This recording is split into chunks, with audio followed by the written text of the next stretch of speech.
परम पूज्य सदगुरुदेव जी, परम वंदनीय संत समाज, सत्संग प्रेमी सज्जनों, भक्तिमयी माताओं, हम सब प्रयागराज कुंभ मेला में आए हैं और सुंदर ज्ञान की गंगा में गोता लगा रहे हैं। कहते ना, ज्ञान गंगा नहा लो प्यारे मना, हे मन ज्ञान की गंगा में गोता लगा लो। और इस कुंभ मेला में क्या करते हैं, गंगा जमुना में जाकर के गोता लगाते हैं, शरीर की गोता लगाते हैं। एक जगह से 25-30 लोग आए थे, एक ग्रुप आया था और संत साधियों से मिल करके उसके सहारा से आए और गोता लगाए, यह गंगा में नहाए तो बहुत खुश हो गए और यहाँ तक नहीं आ पाए, वहीं से वापस हो गए और बात हुई तो बहुत खुश है और खुशी होकर के कहते हैं, साहेब संतों की दया से हम लोग गोता लगाए, गंगा में स्नान के वापस चले गए, बहुत खुश हो गए। बताइए, ऐसे स्नान तो रोज करना होता है, लेकिन ज्ञान की गंगा में गोता लगाना बड़े सौभाग्य की बात है। हम सब जितने इस मंच में बैठे हैं ना, ज्ञान की गंगा में गोता लगा रहे हैं। एक जगह हम लोग गए थे घूमने जाओ सज्जनों तो जरूर कुछ न कुछ लेके आना चाहिए, सीखना चाहिए। तो हम लोग आ रहे थे, ऐसे घूमने गए थे देखने, तो आ रहे थे तो इतना सुंदर भजन वहाँ चल रहा था। जो गुरु बैठे हुए थे वो गा रहे थे, गुरुदेव तुम्हारे प्यार ने जीना सिखा दिया। कितनी अच्छी बात, गुरुदेव तुम्हारे प्यार ने जीना सिखा दिया। और यही बात सुन करके मेरे मन की बातें, हृदय की बातें खुलने लगी, याद आने लगी। सही में गुरु और संतों का प्यार मिला तभी तो जीवन जीने की कला आए, नहीं तो कहाँ आती। हम सब जितने बैठे हैं ना, गुरु और संतों के पास आ करके तो सब कुछ सीखे हैं। सज्जनों, माताओं, संतों से मिलना तो खाने की कला भी सीखते हैं, पीने की कला भी सीखते हैं, जीने की कला तो सीखना ही होता है। इसलिए हम सबको चाहिए कि गुरु संतों के पास आकर के ज्ञान की गंगा में गोता लगाए, जीवन को सुंदर बनाए, कृतार्थ बनाए। ये बहुत बड़ी बात होती है। कितने पढ़े लिखे हैं, कितने समझदार हैं, कितने विद्वान हैं, इसका महत्व नहीं रहता। जैसे भी है, लेकिन सुंदर जीवन जीते हैं, सुंदर रास्ता में चल करके जीवन को सफल बनाते हैं। ये बहुत महत्व की बात है। एक याद आई एक कहानी। एक घर में संत लोग आते थे, सास रहती थी। सास बहुत सेवा करने में बहुत कुशल रही और उनकी बहू भोली भाली थी, लेकिन सास को देख देख करके सब कुछ करती थी, लेकिन सास के प्रति बहुत बढ़िया प्रेम था उनका। अब सास का शरीर छूट गया तो उनकी बहू बहुत रोने लगी और बहुत रोते कहती है, मुझे तो कुछ नहीं आता, मैं कैसे करूं, क्या करूं। वो ऐसे कह करके रोने लगी। अब संत भी आए उनके घर में, तो संतों के पास जाकर के बहुत रोई और रोने लगी, कहने लगी, मेरी माँ चली गई है, तब से मुझे कुछ करने नहीं आता और मेरी माँ तो सब करते थे, संतों की सेवा कैसे करना चाहिए भी नहीं आता, मैं कैसे करूं। सज्जनों, माताओं, संत और गुरुजनों के पास जाओ ना तो हर कला सिखाते हैं, हर चीज की कला सिखाते हैं। किसकी बुद्धि कैसी है, किसको कैसे ज्ञान देना चाहिए, कैसे रास्ता बताना चाहिए, हर कला संतजन बताते हैं। तो संत आए तो कितनी अच्छी बात बताए। उन्होंने कहा, अरे तुम्हारी माँ शरीर से नहीं है, हृदय से थोड़े दूर हुई है। ऐसा करो, अपनी सास की एक फोटो रख लो और फोटो रख करके उससे आदेश ले करके काम करो, देखना सब काम अच्छा होगा। और भोली भाली तो थी, बढ़िया सास की फोटो रखी और फोटो रख कर कहती थी, माँ जी मैं ये काम कर लूं। बस वैसे पूछती थी, सब काम करना शुरू करती थी।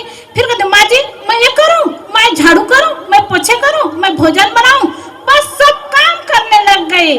और संत आते थे तब भी कहते थे, माँ जी मेरे घर संत आए हैं, मुझे ये करना है, ये बनाना है, मैं ये कर लूं। अब खुद हाँ कहते थे और सब काम करते थे। ऐसे करते करते सब कला उसमें आ गई।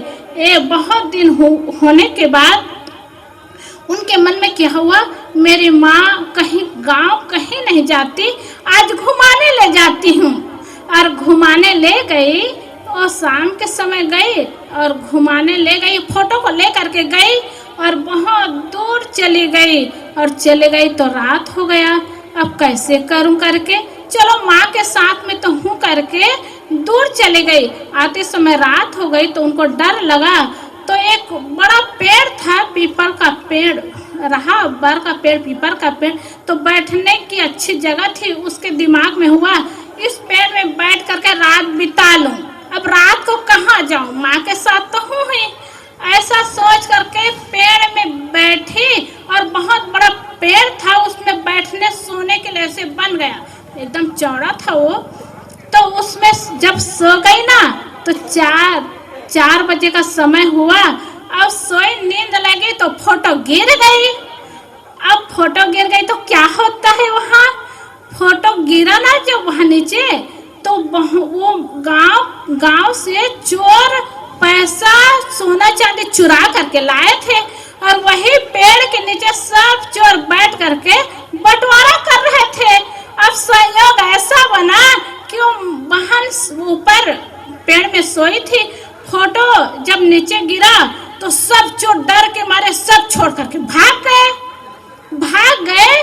तो वो उनकी नींद टूटी तो देखती है, अरे मेरी माँ तो नीचे गिर गई, और झट से नीचे उतरी और उतरी तो क्या देखती है, बहुत सारे पैसा भी है, सोना चांदी भी है।